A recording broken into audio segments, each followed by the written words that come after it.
When most people picture war, they imagine tanks roaring across open terrain, fighter jets slicing the sky, or soldiers storming a beach under fire. But the unsung truth, the one generals whisper, historians repeat, and every strategist eventually discovers, is far less glamorous. Wars are not won by the best weapons, but by the best supply chains. Behind every missile launched, every rifle fired, every unit mobilized, there exists an invisible ecosystem of fuel, food, ammunition, medicine, spare parts, and information. It is a system so vast and fragile that a single break, a missed convoy, a destroyed bridge, a delayed shipment, can collapse an entire army faster than any enemy attack.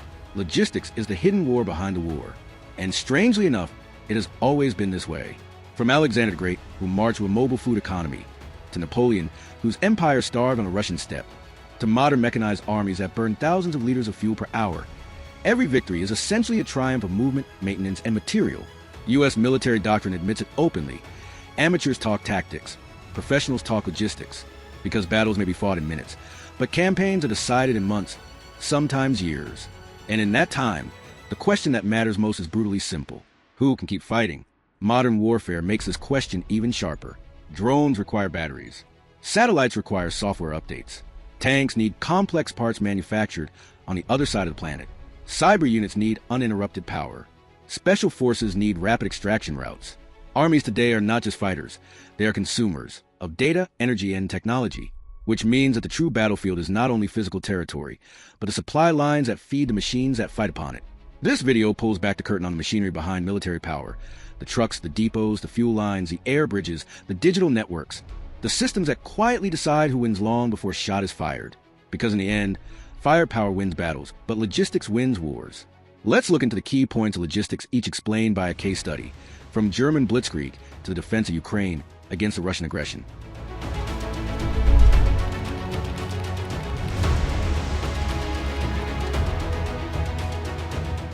When historians describe the German Blitzkrieg campaigns between 1939 and 1941, they often focus on the dramatic visuals. Armored spearheads racing across borders, infantry riding on tank hulls, entire nations collapsing in weeks. But behind the cinematic front line stood the actual engine of these rapid victories. A highly coordinated logistical system designed to maintain relentless operational tempo. The core of Germany's early war success was not ideological fervor or technologically superior weapons. Both myths had collapsed as the war continued. But something far more mechanical and unromantic. Speed through planning, long before the first shot was fired. As military scholar Robert Citino famously summarized, Blitzkrieg was operational movement sustained by logistical foresight, not improvisational chaos. Anticipation, planning the war before fighting it. Operational tempo begins with preemption, the ability to know what the army will need before it needs it. Months before the 1939 invasion of Poland, German planners mapped expected fuel consumption down to individual units, identified likely choke points, and created an evolving timetable of resupply cycles. Routes for fuel convoys were rehearsed. Ammunition depots were placed within predictable reach of rapid mechanized formations. Repair units were embedded directly into mobile troops, so that damaged vehicles could be returned to service within hours, not days. This orchestration meant that the front line never outran its own logistics, at least during these early campaigns. As a result, panzer divisions could move at speeds that surprised opponents and often disrupted their entire command structures. Precision, supply as a synchronized system. A tank is only as fast as its fuel truck, and a fuel truck is only as fast as the road network that supports it. The German High Command understood that speed collapses if even one component lags behind. Thus, Blitzkrieg relied on fuel columns that shadowed armored units, mobile maintenance teams moving in parallel, temporary depots built directly behind rapidly advancing lines, pre-planned rest and refuel points every 40 to 60 kilometers. This structure created a moving logistical shadow that ensured the panzers rarely sat idle. French commanders in 1940 were stunned not by German tanks. Many were inferior to Allied models, but by the fact that German armored units simply did not stop. They attacked again and again, always apparently fully supplied, because their logistics were designed to eliminate downtime. The essence of operational tempo is the removal of pauses. Germany mastered that temporarily. Momentum, the psychological impact of sustained supply. Operational tempo is not only physical, it is psychological. By advancing faster than expected, German forces consistently seized bridges before they could be destroyed, overran command centers before defensive orders were issued, and shattered morale of opponents who saw no chance to stabilize their lines. This illusion of unstoppable movement was itself a logistical product. As long as supply lines held, momentum appeared inevitable. Once they stretch too far, as in the Soviet Union later, the illusion collapsed instantly. Limits when operational tempo breaks. The same example also serves as a warning. As the German military pushed deeper into the Soviet Union in late 1941, its logistical backbone snapped. Fuel trucks struggled over vast distances. Railways had incompatible gauges. Repair crews lagged behind. Winter added catastrophic friction. Operational tempo ceased. Tanks froze, engines failed, and entire units stalled. This reveals a crucial truth. Speed without sustainable supply is a temporary illusion. Conclusion: the German Blitzkrieg of 1939 to 1941 remains one of the clearest demonstrations of operational tempo ever recorded. A system in which logistical planning outran resistance faster than opposing armies could react. It shows that military success is less about who fights hardest and more about who keeps fighting without interruption. In this sense, the real power of Blitzkrieg lay in its supply chain discipline. The Germans didn't just fight fast, they resupplied fast.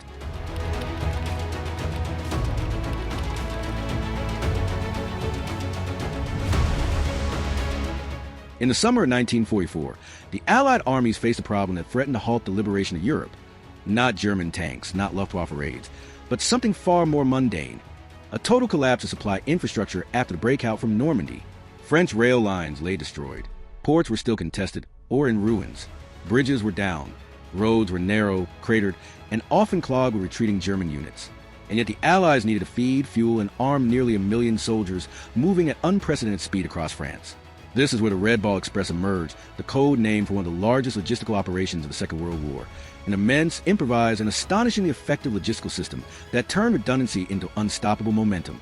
If Blitzkrieg represented speed, the Red Ball Express represented resilience, the ability to keep supplying even when everything around it was broken. When the primary system fails, build a new one overnight. The original Allied plan relied heavily on railroads, but German demolitions rendered them unusable for weeks.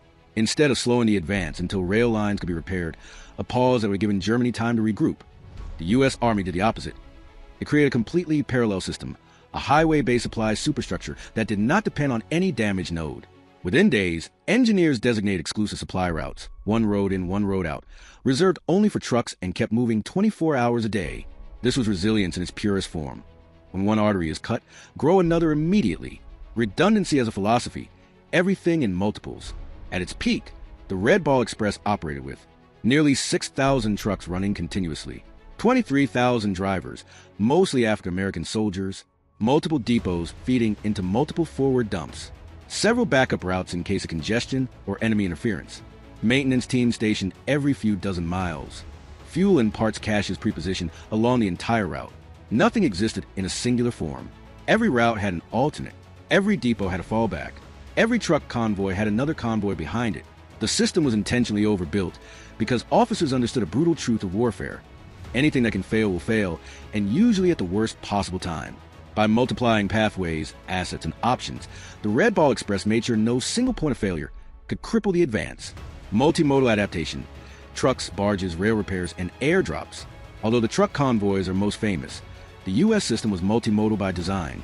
Engineers simultaneously repaired rail lines, reopened ports like Cherbourg, expanded pipelines for fuel, used barge transport along inland waterways, and prepared airlift capabilities for critical items. The supply flow resembled a braided river, each stream reinforcing the other. If one tributary dried up, others widened. Redundancy was not just duplication, it was layer adaptation, reliability through predictability. The genius of the Red Ball system was its strict discipline. No civilian vehicles, no unrelated convoys, no crossing traffic. The route became a closed logistical loop, with trucks spaced at controlled intervals. This created predictability, which in turn created reliability. Units at the front learned they could count on a constant flow of ammunition and fuel.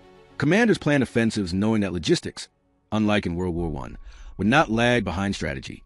The system turned resilience into confidence, and confidence into tempo, the strategic payoff, momentum that never paused. From August and November 1944, the Red Ball Express delivered over 400,000 tons of supplies, enabling Allied forces to continue pushing toward Germany without operational pauses. It prevented a logistical paralysis at the moment when the Allies were most vulnerable. Its success proved a crucial principle. The army that survives disruption is the army that wins. Conclusion: the Red Ball Express embodies the essence of resilience, a logistics system engineered to function even when every primary line is broken. Through redundant routes, Overlapping transportation modes, backup depots, and thousands of vehicles operating in a continuous loop, the U.S. transformed chaos into controlled flow. The Red Ball Express was redundancy turned into momentum.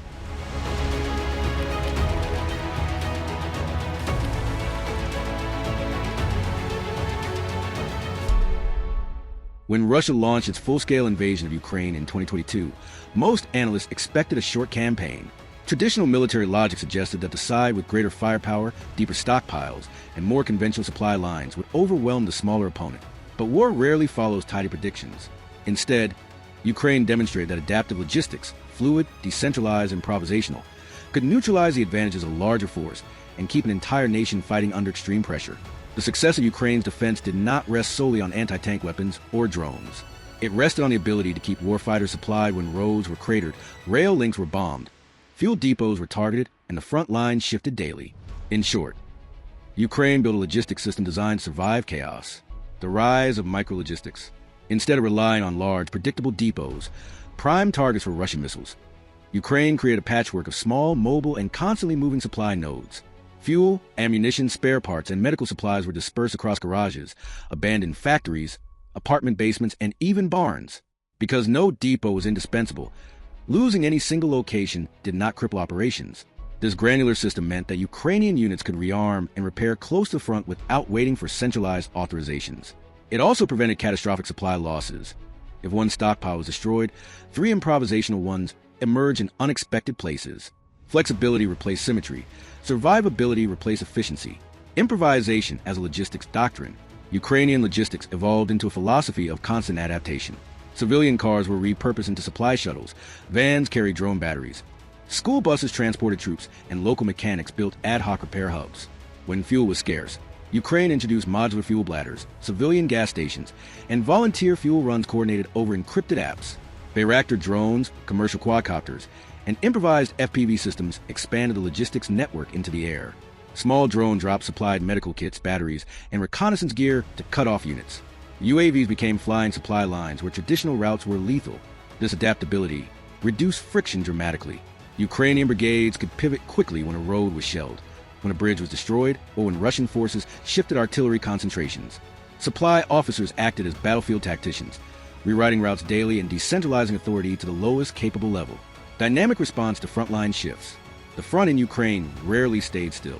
Breakthroughs, counterattacks, and localized collapses reshaped the battle space every week.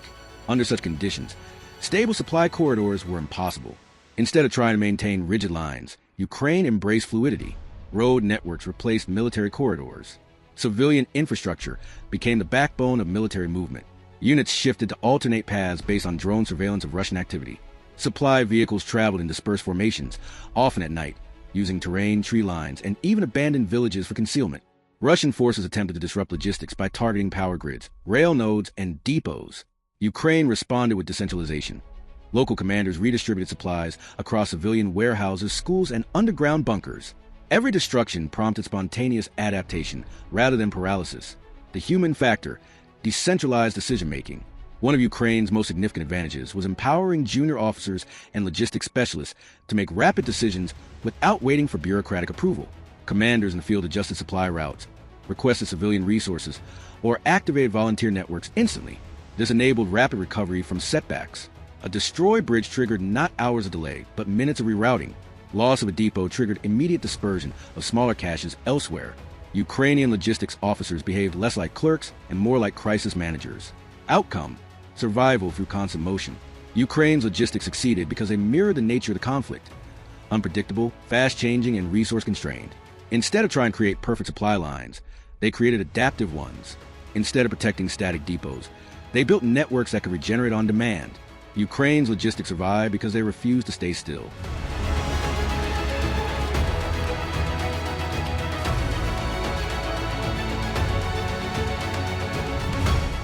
Across 3 very different eras of warfare, Germany's Blitzkrieg, America's Red Ball Express, and Ukraine's decentralized defense, one truth emerges with absolute clarity. Logistics is a decisive variable that transforms military power into battlefield outcomes. Speed, resilience, and adaptability are not competing principles. They form a unified system of operational advantage. The Blitzkrieg case demonstrated that victory begins long before the first shot is fired. Operational tempo, built through anticipatory planning, rapid resupply, and friction-free movement, creates shock, disorientation, and irreversible momentum.